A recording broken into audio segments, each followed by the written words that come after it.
When it comes to physical health, people are so conscious and aware these days. They know everything there is to know, right? From what superfoods to eat, what not to, what the healthy diet fads are, what are the most cutting edge workouts to stay fit, and how to monitor every aspect of their health through state of art fitness bands. But when it comes to mental health, the awareness is just not there. People don't want to talk about it. There is complete silence. Hence, let's talk. Good morning, fellow Toastmasters and my distinguished guests. Mental health is often followed by denial and hesitation to seek help. If you see my screen, as per WHO, depression is one of the leading causes of disability affecting 300 million people. The global economy loses about 1 trillion US dollar per year in productivity due to depression and anxiety. The graph here shows that the diagnosis of major depression have risen dramatically by 33% since 2013. However, as I just mentioned, even it gets diagnosed, the diagnosis is followed by denial and hesitation.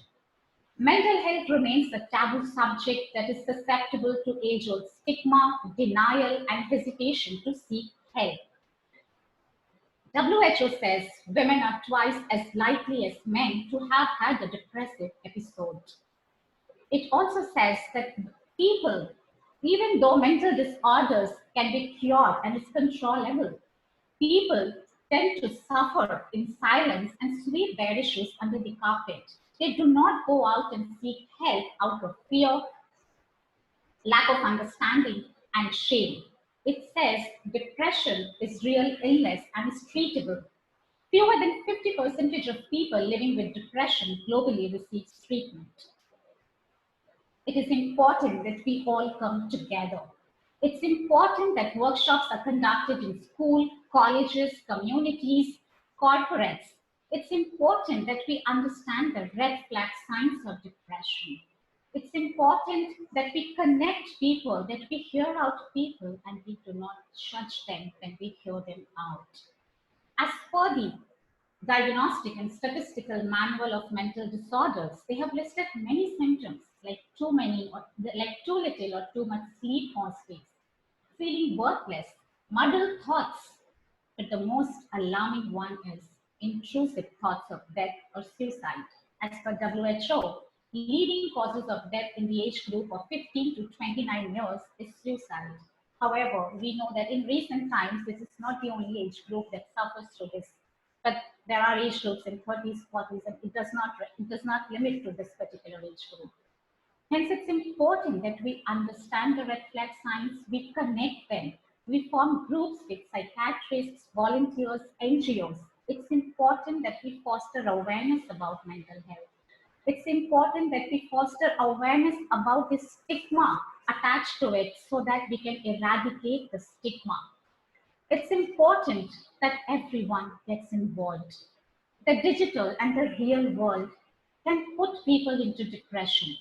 However, if they function in the right manner, it has immense power and huge capability to take people out of depression as well. If the online groups, support groups, if people come together, they can connect people who need help to the people who have suffered through it or who are ready to offer help, or if nothing, who can at least lend their ears out to hear them out. There are so many celebrities who have come up open up to the social media to share their journeys just to tell people that that's not the end of life. They have expressed their feelings, their journey onto the social media. As you can see onto my screen, J.K. Rowling, the author behind Harry Potter, she brought smiles to millions. However, she said that she went through this and it's not easy for somebody to understand it who has not gone through it. She says to the Oprah Winfrey in 2010 that depression is that whole absence of feeling, that really hollowed out feeling. Michael Phelps, the Olympic winner who won 28 Olympic medals, he said that there was a phase in life where he used to lock himself in the room for 3 to 5 days and not wanting to live. He said that it's only when he sought help that he said that life became easy. Bollywood diva Deepika Padukone, she was one of the first celebrity who ever came up to the social media and shared her journey. She said it's only when she assisted help that life became manageable and she knew how to fight with this disease. Apart from these few shown celebrities, there are many like Amitabh Bachchan, Serena Williams, Shah Rukh Khan, Kristen Bell who have gone through it. And then there is a huge list of common people. My dad went through depression in 1998 when neither the real or the digital world was even open to talk about it. My mother, she cleared her muddled thoughts and she decided to defy the social stigma and she consulted a psychiatrist for my dad, which helped my dad live a normal life till today. I'll show you a small video here. Let me know when you guys can see it and hear it. And was diagnosed with depression. Is it audible, guys? It is odd, not Yes, now. she has very critical experience. When I was 17, when I started to cry, a person who is very passionate about promoting mental health, at that point of time, my mental health was unstable. Because he can be physically violent. And it's a bit tragic to see that how depression has affected his career and affected his marriage. For no reason. There could be triggers, there could be stimulants. Part of the experience of depression is the experience of harmful denial. The denial comes with this experience of self-persecution. We don't understand depression fully. We see it as a stigma. That's why it's important to be able to talk to others. And sometimes we can't hear it better when we keep it in silence, but we can definitely hear it better when we voice it out. It really isn't something to be ashamed about. But we can change. So if you're too afraid to speak up, you can start slowly.